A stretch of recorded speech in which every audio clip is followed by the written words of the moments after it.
I learned this from a very rich man, and it can help you with your wrestling. And when I reflect back, it's some of the reasons, when I got to Oklahoma State, I started having more success because they said your wrestling should get smaller, not bigger. You don't try to learn everything. You want to go very deep. In a business standpoint, it's called the impact areas, right? What moves the needle?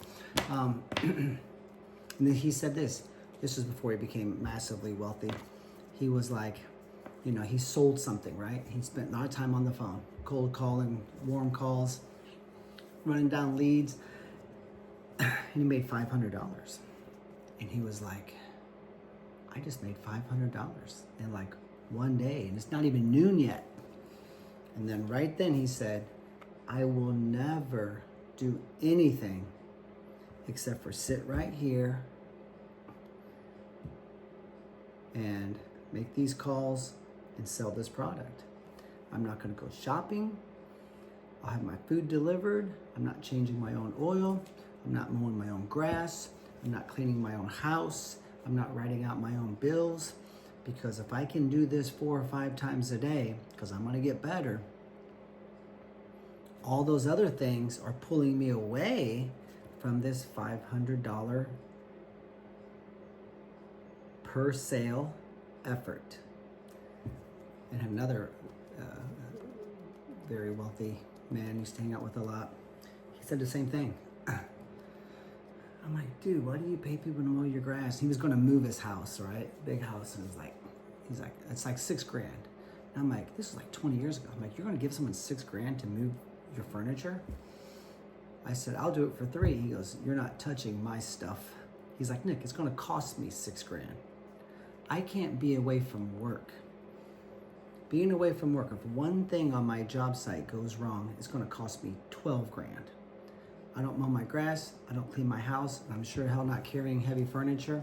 It's not happening. And his dad taught him that concept too. And then, all over the past, and it just made sense. And then, over the past 15 or 18 years of kind of studying, business, you could say, it's pretty much a common theme. Now, how does this relate to wrestling? Well, it's very directly relates to wrestling, right? So, and this is what we do in our academy. And that's the reason it started to make sense. And then I heard this guy online, very rich guy, and I learned it just online. It wasn't a friend of mine. The other guy was. And I was like, yeah, it's just no different than, at Oklahoma State. They're like, no, we're not going to wrestle over under. You, Nick, are very fast. You do not collar tie. Now, this is back in the 90s, right? Alan Freed, my roommate, teammate, he was the NCAA runner-up twice and a national champ once out of 3 tries. And, Freed's the man, right? He beat Kendall Cross, he beat Colot, he beat Zadig. I mean, he beat everybody. He beat Brands. But, just never made the Olympic team because, it's just difficult, right?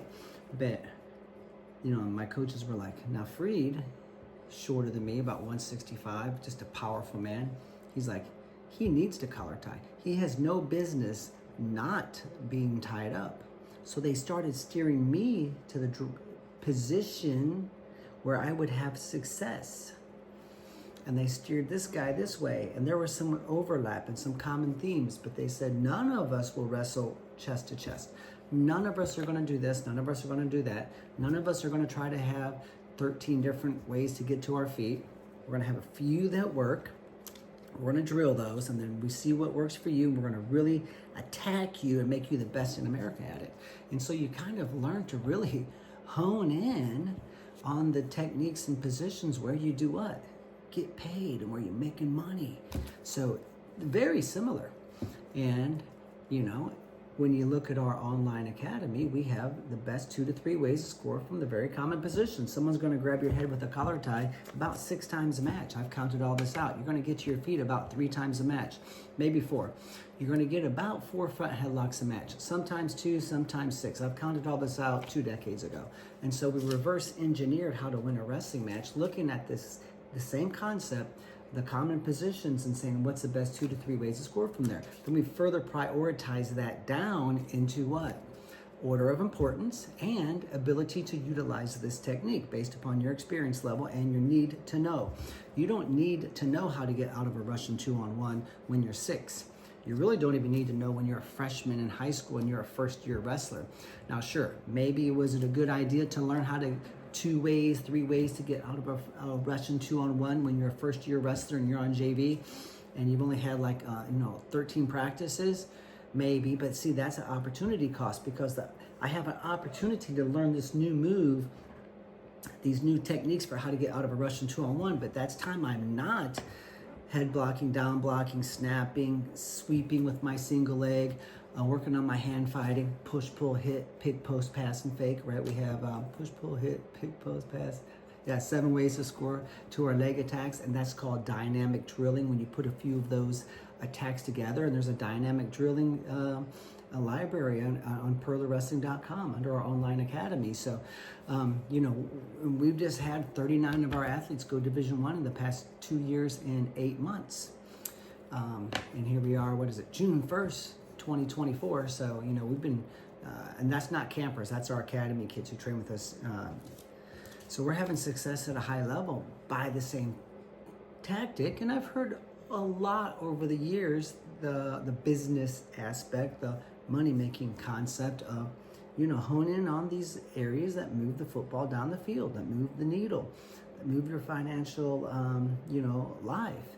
And then I heard this guy say, I will never do anything but, and I was like, it really hit home again. And I was like, I've got like 24 years of experience coaching, and even 30 years ago when I wrestled at Oklahoma State, starts bringing up these thoughts in my mind, because really all I ever think about is wrestling and our athletes and our wrestling company as well. And it really just kind of came full circle. And I wanted to share this because I think some of us are doing too much. So what do we say? Underteach, over drill. And when you take the best 272, I think it is, wrestling techniques, and you divide them up into basics, phase 1, phase 2, phase 3, and then you branch them off into common positions, order of importance, all right? And then you get into like phase 2, phase 3, we have maybe 5 ways to score from a front headlock.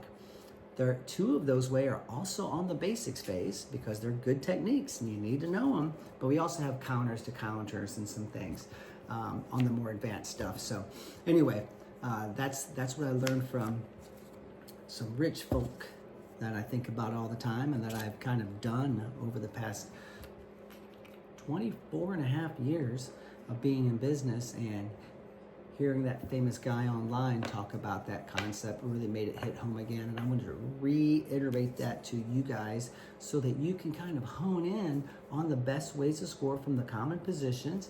Avoid wrestling in positions that are not good. So you open up your wrestling notebook and you go, oh, I have 11 ways to score from an over-under, chest to chest. Oh, that's really stupid. That's a dumb position. Nobody should wrestle over-under, chest to chest. Maybe a Greco guy. Rip. Trash.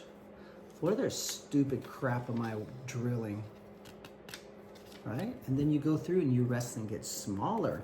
And then you further compartmentalize that into this small database of wrestling to what really you like.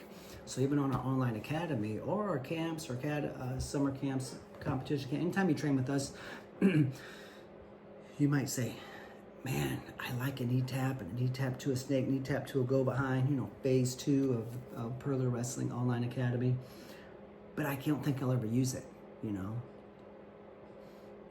I'm 5'3" and I'm wrestling 170, right? You're built like Brandon Slay. Well, you're probably not going to be a good knee tap guy. You might like the technique and think it's cool, but you can't use it. So you might drill it, hit a couple reps a week, a few reps a year. But your way of scoring from a front headlock, even though these options are amazing, and this is what is going to work against, Iowa State, OU, or the famous college guys, your job is what? Your job is to pick the ones that actually work for you, so it gets a little bit smaller still and what? Individualized. So anyway, these are also concepts we cover at our 28-day camp. So if you had any interest in training with us, we have camps from 5 days to 56 days. We got 26,000 square feet of space. Bought a Dollar General store in Central Missouri. We have academy there, camps there. So our main headquarters is in Moscow Mills, Missouri. I live in the wine country of Missouri, Augusta, but about 30 minutes that way north of St. Louis, we have Moscow Mills. And that's where our facility is at. We have a 4,000 square foot weight room, jiu-jitsu and striking facility, and a big wrestling complex with 200 plus beds and a kitchen. We do it all. So come check us out, PurlerWrestling.com, and share this video, like it, subscribe it, type on everything you see of mine if you like it. If you don't like it, block me. If you do like it, comment, share. That way I'm always showing up in your feed, because you know the whole algorithm, if you don't interact with the posts that you like, you know, the social media gurus aren't going to show it to you. So definitely comment and share, and just type all over. Hit the bell, hit the subscribe, whatever app you're on. If you like it, you know, we want you to see our content and get better. So good luck. Check out our online academy. We think it can change your whole life.